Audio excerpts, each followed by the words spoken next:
और बस बपी साहब मौजूद हैं। सर ये बताइएगा कि यहाँ कुछ हुकूमती अरकान गुजरते हैं और कहते हैं ख्वाजा आसिफ साहब ने कब कहा कि तहरीक इंसाफ जो है मिन तरलों पे आ गई है मुज़ाकरात के लिए, और इमरान खान मुज़ाकरात नहीं बल्कि भीख मांग रहे हैं। अच्छा, ये जो माइंड सेट है ना, इसके साथ कोई मुकाबला नहीं कर सकता। ऐसी ढीठ किस्म की हुकूमत हो ना, जिनके पास शायद वोट, ये जितने लोग MNA आप बात कर रहे हैं ना, ये 10-10 हज़ार से ज़्यादा वोट नहीं लेगा, लेकिन यहाँ MNA बन गया। यहाँ इनके शहबाज शरीफ जो बैठा है, ये खुद अपना मैंडेट ही लेके आया, लेकिन क्योंकि इनको बिठाया गया, जिन लोगों ने इन पर मुसल्लत किया है, ये उनकी ताकत बोल रही होती है। इनके बेचारों की क्या है पड़ी, और तरलों पे हमने क्या कहना। आज अवाम इमरान खान के साथ है। आज पाकिस्तान की जो most popular party leader Imran Khan है। अगर खान साहब जिस पल्स पे रख बैठे तो आपको परेशानी क्या जाए ना, फिर आप KP में ऑपरेशन करें ना, क्यों नहीं कर पा रहे? बिकॉज यू नो इट कि खान साहब की ताईद के बगैर मुश्किल फैसले नहीं हो सकते।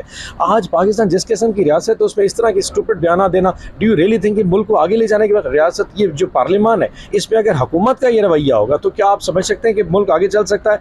लेकिन क्योंकि इन्होंने चलाना नहीं है, तो यहाँ खुद डमीज हैं, ये तो खुद कठपुतली हैं, इसलिए जो बोलते हैं क्या फर्क पड़ता है, भुगतना तो किसी और ने होगा। और बता दें कि एक टाइम में कहा जा रहा था कि इमरान खान को बनी गाला या नथिया के लिए जाने की ऑफर हो रही है और उनकी रिहाई की बातें हो रही थी, अब तो उन तक रसाई नहीं हो रही, तो क्या तहरीक इंसाफ बैकफुट पे गई है? मैं एक बात बताऊं, जिन्होंने ये बात करनी है बनी गाला, या जो खुद जाके वो डियाला में जाके खान से खुद मिल सकते हैं, उन्हें मेरी जरूरत या किसी और की जरूरत नहीं है। So practically speaking it doesn't matter कि जी कौन बात कर रहा नहीं कर रहा, हम ना मिल रहे हैं, जिन्होंने मिलना है वो मिल सकते हैं, लेकिन अल्टीमेटली बात बड़ी कंडेमेबल है कि आप मतलब एक प्रिजनर ही सही, चाहे गलत या सही, चलो तो हम कहते हैं ना वो गलत है, ये तो चलो इनकी क्या उसकी क्या कैदी के क्या बेसिक ह्यूमन राइट्स हैं? आप उनकी बहनों को नहीं मिलने दे रहे, आप उनकी फैमिली से मुलाकात है, आप उनके जो रुफका हैं जो कि हाई कोर्ट ने अलाउ किया, अब हाई कोर्ट का जो जस्टिस सरफराज डोगर का ऑर्डर ऑन रिकॉर्ड है कि जी इनको मिलवाएं सुप्रीम जेल, यानी कि सुप्रीम जेल कहता हाई कोर्ट के जज को चल मैंने देखी तेरी औकात, नहीं मानता। इस तरह के एटीट्यूड के साथ मजम्मत ही हो सकती है।